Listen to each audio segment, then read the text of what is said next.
बीडमधील शिक्षक नागर गोसे आत्महत्या प्रकरणी गुन्हा दाखल करण्याचे जिल्हाधिकाऱ्यांचे आदेश। 18 वर्षांपासून वेतन न मिळाल्याने आश्रमशाळेमधील शिक्षकाची फेसबुक पोस्ट लिहित आत्महत्या।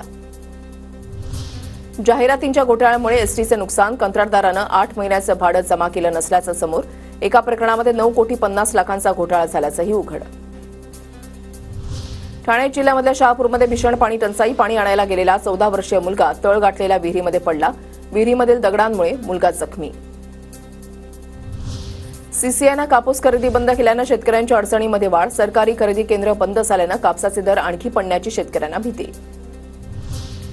अजिंठा लेण्यातही पर्यटकांवर मधमाशांचा हल्ला। मधमाशांच्या हल्ल्यामध्ये 10 ते 12 पर्यटक जखमी। वेरूळ पाठोपाठ अजिंठा लेणीतही पर्यटकांवर मधमाशांचा हल्ला।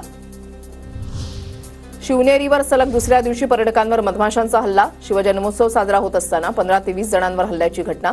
रविवारीही मधमाशांनी केलेल्या हल्ल्यामध्ये 14 ते 15 जण जखमी।